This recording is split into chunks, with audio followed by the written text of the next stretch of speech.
Welcome to Hedge Fund Tips with Tom Hayes. I'm Tom Hayes, and this is your 104th VideoCast and 94th podcast for the week ending October 14th, 2021. We'll kick it off quickly with the media. We had quite a bit this week, and then we'll get right down to brass tacks. We've got a ton of stuff to cover this week, and we'll try to keep it quick. Just a public announcement. I'll be on CNA Asia First tonight at 7:15 p.m. You can just Google it. They live stream in the U.S. They're like the BBC of Asia. They have huge viewership all over the Asian region, broadcast out of Singapore. And we'll touch on some of the things I'll be covering tonight. But first, I'd like to thank Ken Buffa and Allie Thompson and Stephanie Brooks for having me on Cheddar on Monday morning. We're going to cover this in detail because we went into some really intricate outlook on earnings, and so far they're coming to pass. So that'll be a good setup for the end of the year here because Q3 earnings are going to tell us a lot about guidance and what we have to look forward to. Then last night I was on CGTN America, thanks to Rochelle Akufo and Ryan Gallagher for having me on. We'll go into that later in the call. I also want to thank Steve Goldstein for featuring our article from last week on Market Watch. I didn't realize until Friday. I was on a plane and I was just kind of going through Market Watch and I saw picture of Buffett. I was, obviously I'd click on that and then I realized it was my article. So thanks to Steve for putting me in there. It was just basically talking about Charlie Munger doubling down on his Alibaba bet. And then want to thank Lydia Moynihan over at the New York Post, my favorite paper and favorite business reporter over there. And she included me in her article about KKR. George Roberts and Henry Kravis are stepping down. And the fear is, will those shares put pressure on the stock? And I said that I don't think a stock sale will affect the price as it would be well planned. These are shrewd guys that have taken company after company to the public markets. They'd have large institutional buyers lined up. So that was just speaking to that. Then I want to thank Herb Lash and Tommy Wilkes for including me in their article on Friday. And it was basically just looking forward to the information vacuum prior to earnings. And the market's really looking forward to see how do earnings come out and more importantly, forward guidance from earnings. And we're seeing those coming very well so far, and we'll get into it in detail. Also want to thank Devik Jain on Tuesday for including me in his article. I said the market's mainly looking forward to earnings season, and that's really going to set the pace. Expectations are quite low for the third quarter. With Delta and everything else really setting the stage for companies to beat beyond expectations. And I think we've seen the start of that with the banks. Also want to thank Rajmi Bhatnagar of the CMT Association. That's Chartered Market Technicians. They're like the Chartist version of the CFA. And they asked me to put an article in there. We did the similar article that we posted 2 weeks ago. So you guys are ahead of the curve. You've already seen this. Just top down, bottom up, how we think about the market. First, we look at kind of the barometers as they relate to the market. Is it a time to be shedding risk or adding risk based on the general barometers? Are they lining up or diverging? Then we go sector by sector. Once we find sectors that we think are overdone, then we go company by company and look for high quality that are beaten down, and then look for reasons why or why not they make sense. So that's that. So thanks again for including me in that. Now, moving on to our Ask Me Anything questions. First question is from Calder Marshall. Hi, Tom. Really appreciate the weekly insights and tips. It's a great learning experience. I was wondering whether you could talk a bit more in the AMA section about why you're keen to rotate into stocks which benefit from a rising rate environment, given you're expecting rate rises not to kick in until 2023. Doesn't that indicate to continue considering tech for a while longer until later in the year before rolling out into cyclicals, etc.? Is it because everyone will want these summer swoon stocks in 6 months' time when rising rates are much closer on the horizon and seem more present, by which time, of course, it's too late to get in? Thanks again. Looking forward to submitting more AMA questions. Best, Calder. Great question, Calder. What you're conflating is the short end and the long end of the curve. So we're already seeing the longer end of the curve. If we look at the 10-year yield, that's been rising since the Fed press conference on September 22nd, from about 130 bips to 161. It's backed off. It's now in the 150s. But that is indicative, and that steepens the yield curve, while the short end of the curve is pinned to 0 to 25 basis points, the Fed funds rate, and that's not expected to rise until 2023. However, in a steepening yield curve, i.e. the ratio of the short end, the 2-year yield to the 10-year yield, reopening in cyclical companies, i.e. banks, materials, industrials, energy, and the like, tend to relatively outperform in that type of environment. So the 10-year yield is already rising, and we expect it to move towards 2%, probably in fits and starts over the next few months, but it should get to 2% by Q1 when taper starts to get implemented. Now, we'll talk, the Fed minutes were saying November or December, but we'll talk about that in a second.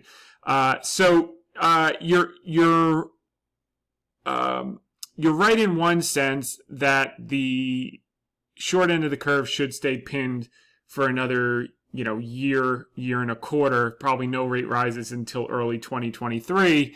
But what we're looking at is the 10-year yield as it relates to getting exposure to those groups that took a backseat this summer, that sold off when the 10-year yield was compressed, when tech outperformed. Now that the 10-year yield is rising in anticipation of taper. So taper will affect the longer end of the curve. So they're buying longer dated treasuries to hold long-term rates down, which also affects the mortgage market and home buying. So as that starts to come off, particularly when the program is ended and there's no more purchases other than reinvestment, you'll see that impact. So the first thing they're doing is letting go of the long end. The second thing they'll do is let go of the short end, meaning they'll start to raise the Fed funds rate, and that'll impact the short end of the curve. So to answer your question, I'm looking more at the 10-year yield on the relative value play of reopening and cyclicals relative to tech. But you'll see in my article of the week, which we're going to go into, that I'm saying it's not an either or, and not to completely discount tech. And the reason I say that is because a lot of people have, and you'll see in put option volume that they're overweight, expecting a catastrophe in tech, which is unlikely to pass. And particularly as we saw in Taiwan Semiconductor earnings last night, were very, very strong. So I just think that in terms of return per dollar, I want to have a heavier weight in some of these lower weighted sectors in the S&P versus an overweight in the most weighted sector in the S&P. So I hope that's helpful. And your question is correct. It's just what part of the curve are you looking at, and what is the sequencing for when each part of the curve starts to move up. Next question is from Ben, first name only. Hi, Tom. What's the very latest news and timing on the substance of a possible Iran deal? The best things that we have in terms of information right now is that with oil prices elevated and energy shortages around the world, I think there's going to be immense pressure for the U.S. to remove sanctions and get some more supply on the market pretty quickly. You're seeing a meeting, I believe, today, Thursday. The EU coordinator of nuclear talks to visit Iran, an Iranian foreign minister. That will take place on Thursday, so that's today.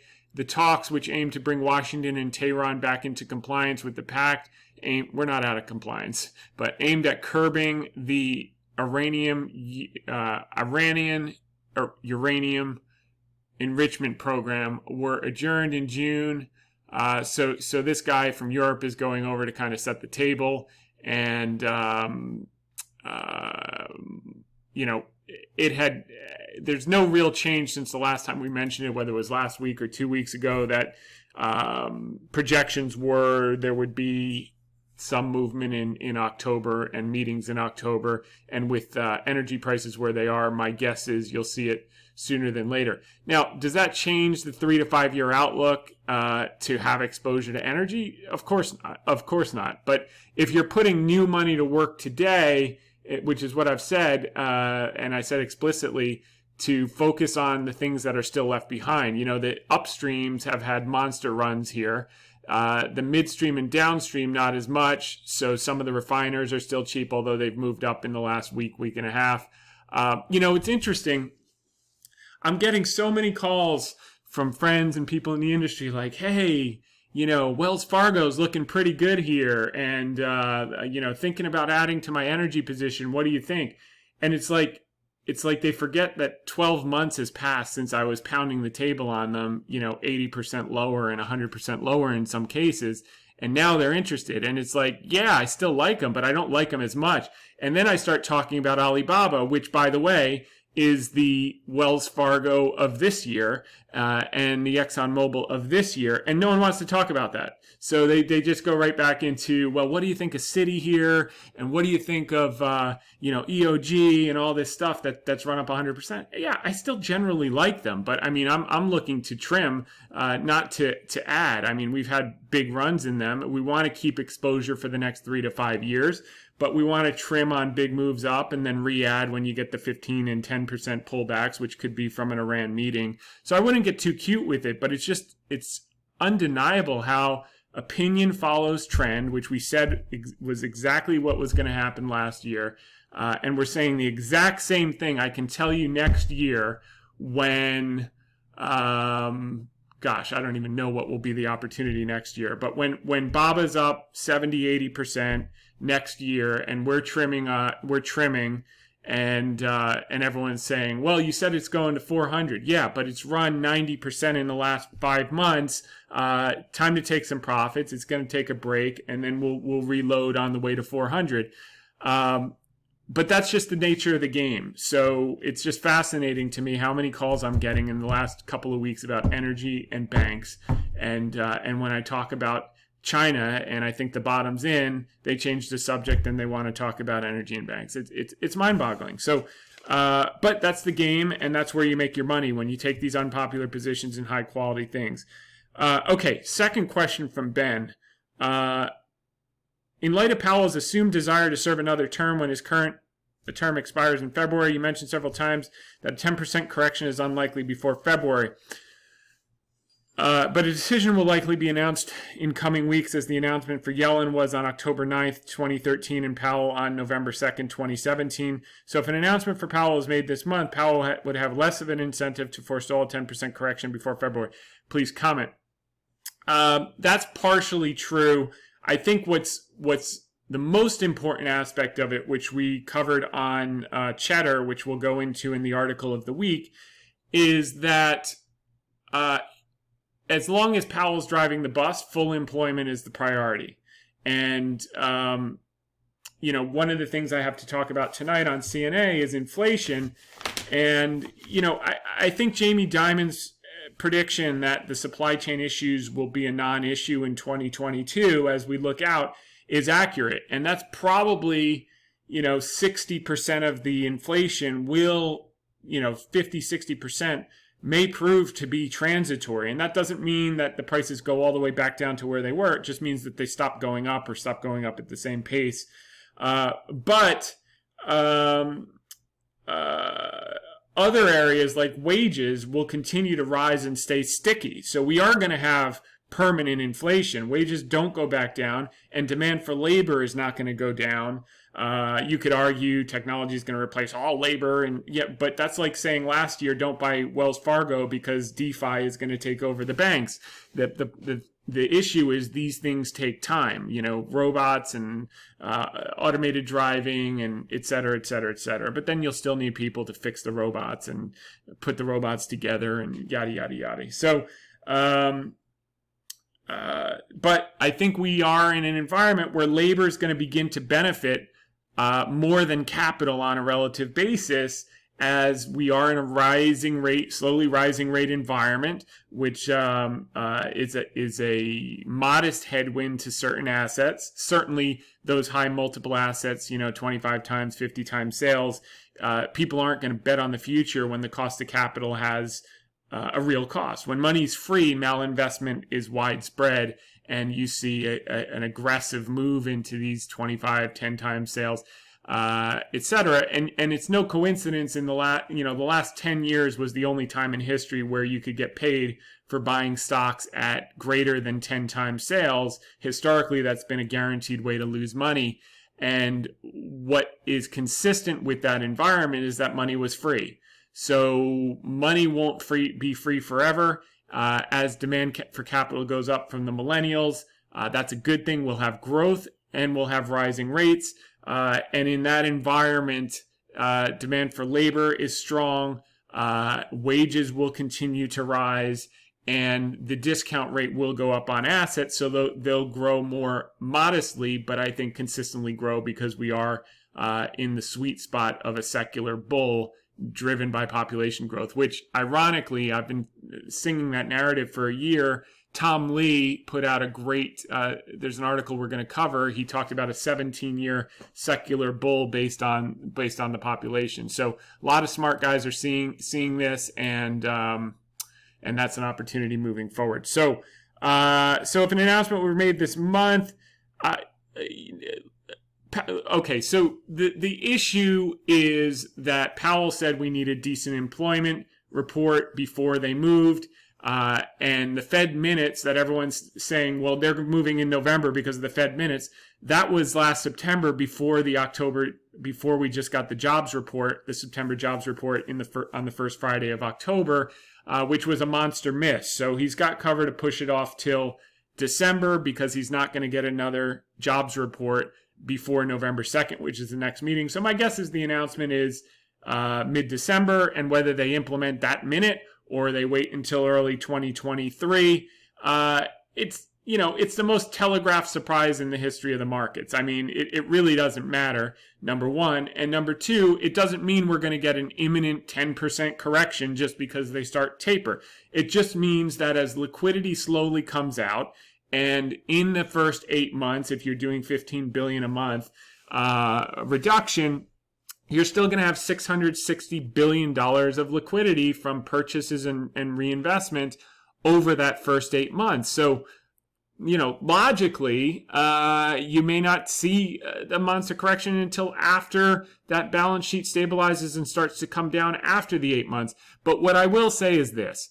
The market's a discounting mechanism, and when it starts to sniff out that liquidity is being reduced, it will be a bumpier ride than what we saw in 2021. Okay, this was a one-off. This is what we expected at the beginning of the year. No more than 3 to 5% corrections. We expected a handful of them. We do not have that expectation moving forward in 2014.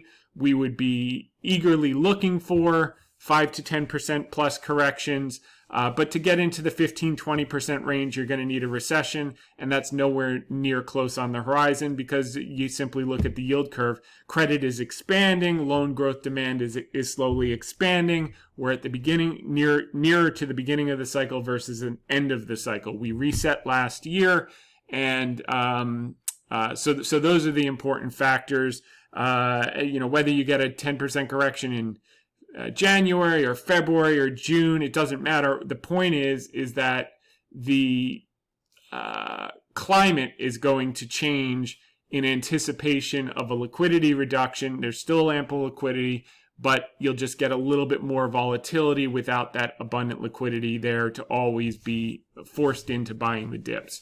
And capital will start to cost something, so you'll get a lot less malinvestment and insane valuations on certain pockets of the market. and other pockets are really super cheap. So, okay, let's move on. China reports progress on U.S. disputes before Biden-Xi summit. So that was a catalyst this week, obviously, with Biden and Xi going to have their video meeting later in the year. Their people are working behind the doors to ease things up. They're working on the tariffs. They're working on bilateral trade. So the relationship has thawed a bit, and things look pretty promising on that front. The other thing that was promising is that the fine for that driver company that starts with an M, whatever it was less than people anticipated, which confirmed the idea that the bulk of the regulatory crackdown is in the rear view mirror. You'll still get some here and there. Like this week, they said we're going after banks. Why are they going after banks? Because real estate is 20% of their GDP. And they are, a little worried with what's going on with Evergrande and some of the other property developers. They've poured so much into real estate over the years, and now they're going to have to backstop the local bond holders, the private wealth management holders. They're going to have to nationalize some of the real estate assets. So I think their attention is going to go in that direction. They're going to make the banks the scapegoats for I would say, imbalanced policy directive towards real estate over the last 10 years that now they have to sort out. But that said, while there's trouble there, I think there's going to be opportunity in those tech companies and innovators that they've updated the rules. As a matter of fact, I had a longtime friend. It's kind of a Buffett guy. We used to fly out to the annual meeting together on his boss's plane, and he sent me some information about how some of the regulation, the Chinese regulation, was justified. Effectively, Jack Ma was a cowboy, and here are the 10 things that he did, and yada yada yada. And there's some truth to that, but everything overshoots like a pendulum to one side. We saw that over the summer, and now it's starting to slowly come back, and that's where we see the opportunity is. Okay, so that was good. Quote of the day we just pulled up for this week. In the short run, the market's a voting machine, but in the long run, it's a weighing machine. And a good stock that we wanted to follow up on, for those of you who've been with us for a while, is Splunk. If you remember, we were buying it in here, and then it started to make its bottom, and then into earnings, it collapsed. And on that call, we said we're buying a lot more, and now it's up 49.6% in the last since June. 2, 3, 4, 4.5 months. So, this is an area where we start to trim. We think it's got more legs for sure over time. But we have some option exposure on this that's up quite a multiple. So we want to take a little bit off the table, but we do see this pushing higher, dramatically higher over time, and possibly to new highs. It's just a question of time value of money. So that's a good follow up there. BABA's up 21% now off of its lows 10 days ago, so that's good to see, and we think this pushes higher over time. Lockheed Martin is starting to move since mid-September. That's up about 10%. We think that's going to continue to push higher. And now finally the casinos, Las Vegas Sands and Wynn, are starting to push higher. They're only up about 10% in the last week or so, but they're starting to finally move. We think those are huge opportunities.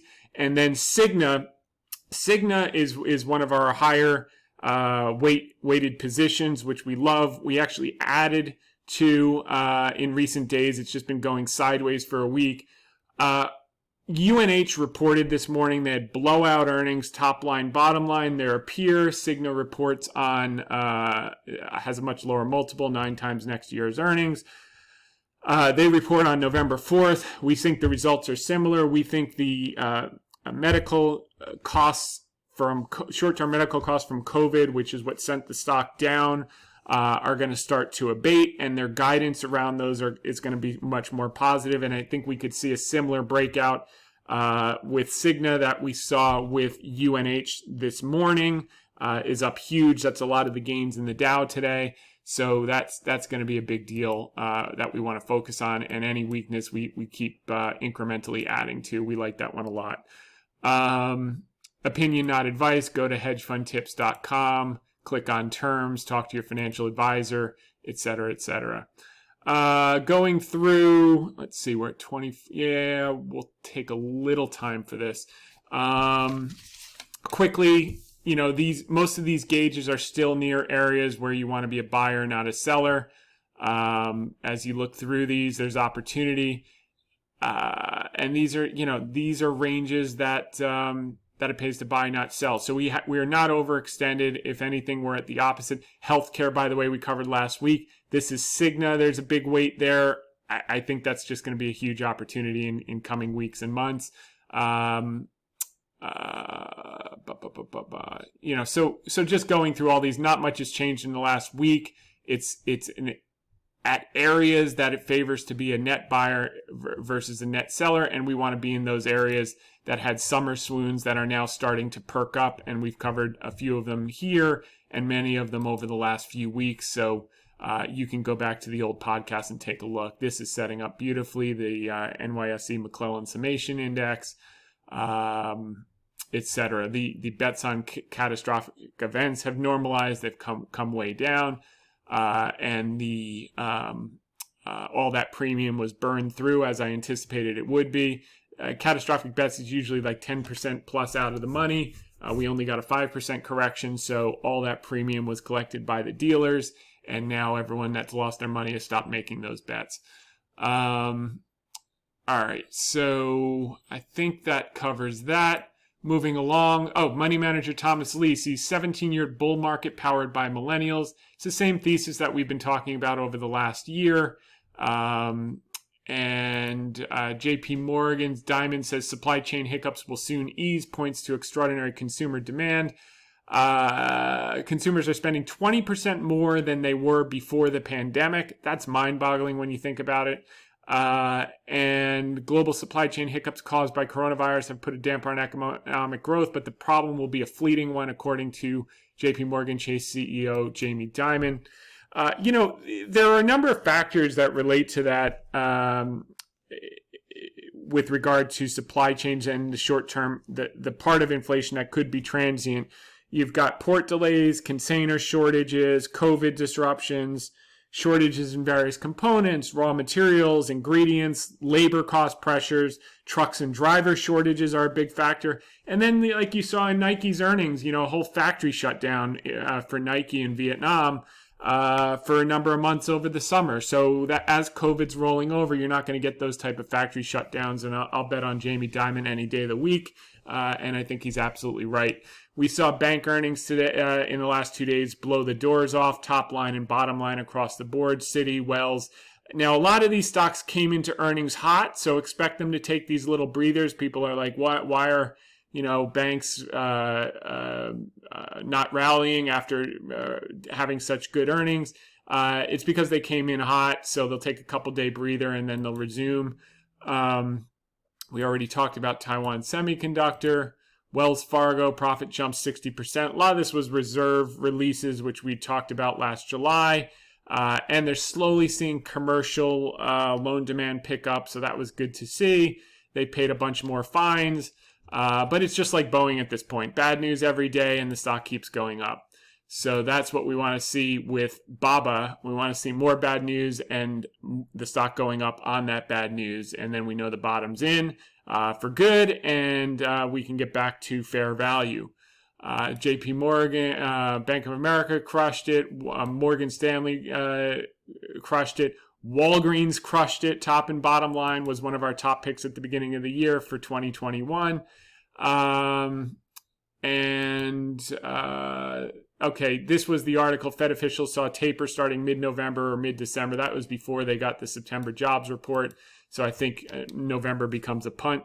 And if October and November jobs reports are good, they'll announce it in December for sure and implement maybe December more likely in Q1. And now on to the article of the week, the Walker Hayes fancy-like stock market and sentiment results. I thought this was a great one. Since the last Fed meeting and press conference on September 22nd, Chair Powell, with Chair Powell, we've seen a move from the fancy, quote-unquote, tech and growth high multiple stocks to the fancy like Applebee's on a date night stocks, which are the reopening value, cyclical, lower multiple stocks. Walker Hayes outlines the shift in his recent country hit Fancy Like. So that's a great set of lyrics, and it kind of gives you an idea of the theme of stocks that should outperform as rates creep up, 10-year yield creeps up towards 2%. Here's a visual for what that means. The relationship of value to growth looks like since that press conference. You've seen value outperform growth since September 22nd. Just took off. Same with the 10-year yield. Now they're backing off a little bit. And while this is happening quickly, everyone got in the boat of shorting the hell out of tech. And I think that's a mistake. We're talking about relative outperformance, not zero sum either or. And we'll talk a little bit about that. So as it relates to Cheddar with Ken Bufa, my general view was there's a ton of pessimism coming into Q3 earnings season. Inflation, supply chain, labor shortage, margins, peak growth, etc. I took a different tact in my interview with Ken and stuck with the data on earnings and multiples. Big hat tip to John Butters over at FactSet, who publishes Earnings Insight for the key earnings data that I'm going to cover. And that was that. So I laid out how the jobs report on Friday was a monster miss. 194 versus 500, 7.7 million still unemployed versus 5.7 million pre-pandemic. Employment rate at 4.8 versus 3.5 pre-pandemic, and the labor force is still down 4.9 million people. It's attributable to the labor force participation rate, which is down to 61.6 from 63.3. If that reversed, which doesn't look like it's going to be the case anytime soon, we'd gain 4.3 million people back into the labor force. So Chair Powell did say we got substantial further progress on inflation, I would say, and then some, but we're not at substantial further progress on full employment. He would need to see a decent employment report to get that. We didn't get it on Friday, so November 2nd, 3rd meeting, I think, is off the table because he won't see any new jobs data before then. So taper probably becomes still a 2022 event early, and the rate rises get pushed off to 2023. So long end of the curve in the next handful of months, short end of the curve in the next 12 to 14 months. And we had anticipated on that interview that earnings and guidance should be strong with the steep yield curve, increasing loan demand, more credit reserve releases, and a rising rate environment moving forward. This will set the tone for a positive earnings season. We got that in spades. Now, the key thing is estimates and guidance. So Q3 earnings are expected to grow 27.6%. However, if you look over the last 5 years, they've underestimated growth by 8.4%, which would take earnings growth from 27 to 35%. And it's less important what happened in the rearview mirror. The importance of that underestimation is that they have to take up forward guidance in concert with such big beats. And if you look at the last 5 quarters, they've underestimated earnings by 19.1%, which means not only would we not see 27% or 35%, we might even see over 40% earnings growth as a possibility. And in that case, our base case that estimates are too low at $220 for 2020 and more likely going to creep towards $230 for 2022 are warranted, and that's in the face of margin pressures and all of that stuff. And when everyone talks about margins and input costs increasing, you have to put it in context, okay? The margins for the last 5 years, net profit margin for the last 5-year average was 10.9%. It's still going to come in, even with the supply chain issues, margins are still going to come in 12.1% this quarter, albeit that's down from a record all-time high of 13.1% last quarter. It's still well above the five-year average. So a lot of this noise about margin compression and peak growth, peak growth rate, yes, but peak growth is unfounded. We're still going to grow GDP. This year again will be close to the 6% that we had projected. Next year is going to be 4.1%, and that's a lot of the Q3 stuff got pushed forward. Otherwise, we probably would have been at 6.5-7% if not for Delta, and that will back end load into 2022 with north of 4%, which is well above historic trend and a growth environment, an early cycle type of growth, which is good to see. Moving back up, let's see if I missed anything. Also, as the earnings go up from 220 to 230, that's going to bring the current multiple, the forward multiple is 20.5. That compares to the 5-year average of 18.3. But as you take the E part of the equation up, that multiple is going to come down closer in line to the 5-year average and make the market look more reasonable. Also, if you look at consensus 12-month price target for the S&P 500 is 50.51. That's 14.8% above last week's close. That is realistic given that the earnings growth is expected to be 10%, and that's before estimates go up. So let's call it, could be 12, 13, 14%, and that's certainly a realistic price target over the next 12 months. And like 2013, which grew over 30% anticipating taper, and 2014, which grew mid-teens digesting taper, I think we could see a similar situation. Maybe we finish out this year. Our base case had been mid-teens. Maybe we finish out closer to 20%, depending how big tech does. And next year's is a little bit more modest than that.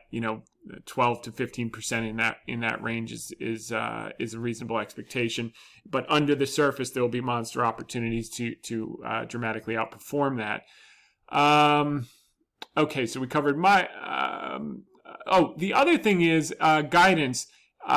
Even pre-earnings season, about 103 companies issued guidance for Q3.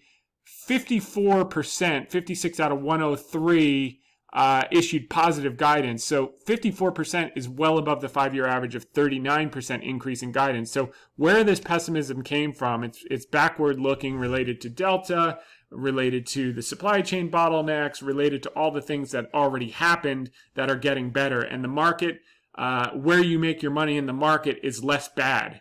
You don't make money when things are good. You make money when things get less bad. That's where all the money is made. When they're horrible and they get less horrible and everyone still thinks they're horrible is where the greatest money is made. Okay.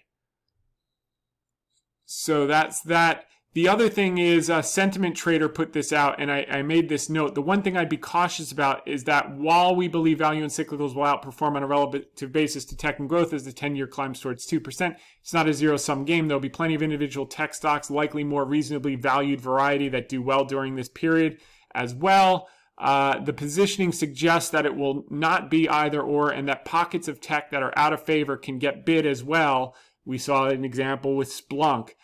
We saw it recently over the summer with Netflix. Now that most are pessimistic on the group, and this is from Sentiment Trader, option traders are betting on tech trouble. The aggregated put-call ratio among NASDAQ 100 members is the highest it's been in over a year, and he points to those points in time where it got this elevated, and it was usually the bottom for the NASDAQ 100, and I could certainly see that happening as well with kind of an everything rally, which Tom Lee's been talking about into the year end, with cyclicals and value having relative outperformance in the everything rally. The other thing to keep in mind, M2 money supply is up 35% since January 2020, pre-pandemic. Until the balance sheet goes flat, sometime 8 months after the beginning of taper, it'll be hard to find material distress in the U.S., and you can see this hockey stick here in the M2 money supply.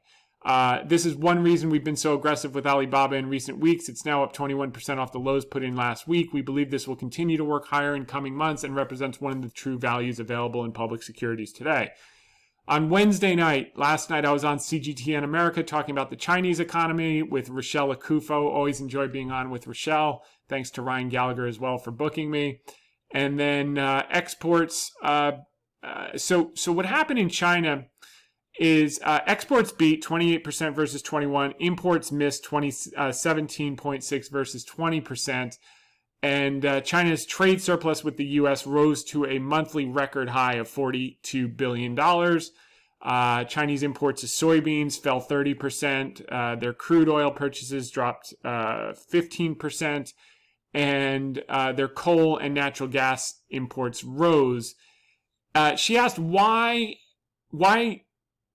were their exports so good and their imports so good? And the key reason that exports were good and imports were not is the Chinese government started tightening policy early this year, the fiscal and monetary policy, far before the pandemic was contained. We warned about that both on CGTN and in our weekly call.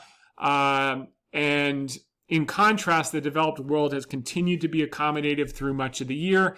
M2 money supply up 35% since January 2020. China's nowhere close. The other thing that came up on the interview last night is the nature of the stimulus. So they put all of their stimulus into real estate, infrastructure, and hard assets, whereas the developed world put it all in the consumer pockets. So the demand for products has been very, very strong as the consumers' balance sheets are better than they've ever been. So that's part of the reason why the developed world economy has been more steady and more consistent, and why China has been slowing so aggressively over the summer and into the fall. So that's the bad news. The good news is that it's going to cause the Chinese to do an about face. So they cut the reserve requirement ratio for banks in July, 50 basis points. That made available about $157 billion to small businesses for lending, but their economic data on a lagged basis, because everything happens on a 6 to 9 month lag. They started tightening early this year, so now they're paying the piper. So they're going to have to do another 50 basis points cut in that reserve requirement ratio. That's going to be stimulative. And I think they're going to have to lower policy rates as well, which would be hugely stimulative and very, very good for their equities. So I would expect to see the reserve requirement ratio in October or November, and maybe the policy rate, maybe before the end of the year. And that would be a surprise that the market's not expecting, and would be very, very bullish given how much their market has dipped. So that's the story there. And looking at sentiment data, we saw retail got very bullish this week. It jumped from 25 to 37.9. It's not an extreme, but confidence is returning. They're still 31% bearish. Fear and greed is still subdued here. It's at 32. That's closer to where you want to be a buyer versus a seller. So there's fear still in the market on that basis. And that's a stronger gauge because it measures 7 or 8 different metrics into one number. I found that to be much more useful, but it's good to look at a compilation and just see where things converge and diverge. And then finally is the active investment managers. Let's see if we got an update on this. My guess is they chased a little bit up this week. Let's see. Because it publishes on Thursday. No, they're at 64.4% equity exposure, which means, on a day like this, with the Dow up 500 points, they're going to have to chase like crazy into year end. And that's what they're doing. So we're going to see that number shoot right up. And that's a good setup. We'll see a similar situation, I think, in the Chinese stocks with shorts unwinding, etc. So that's that. Economic data this week. JOLTS came in lower than expected. So I think we're going to see better jobs reports in the first week of November and then the first week of December. People are probably taking up those jobs now that Delta's rolling over and benefits are over. For the most part, although some states are doing things on the side, but nonetheless, the wholesale is in a better situation for people to go back to work. CPI came in a little bit hot, but that was cooled down by the PPI numbers came in lighter than expected this morning. Producer price index and input costs. So that was good to see, because all we've been seeing is hot inflation numbers to see the PPI miss expectations was a good thing. The jobs continuing claims was very good today, beat expectations. We haven't seen that much in the last 4 months. So I think with the benefits rolling off, with Delta rolling off, we are going to see good jobs reports, but not before the November meeting.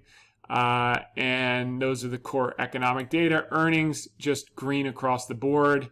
JP Morgan, top line, bottom line. BlackRock, top line, bottom line. Delta, we talked about airlines the last few weeks, top line, bottom line. And then let's see this morning. Taiwan Semiconductor had good earnings. United Health blew the doors off. Top line, bottom line. We think Cigna is going to be a repeat of that as the medical cost ratio goes down. That was a summer thing with Delta. Bank of America crushed it.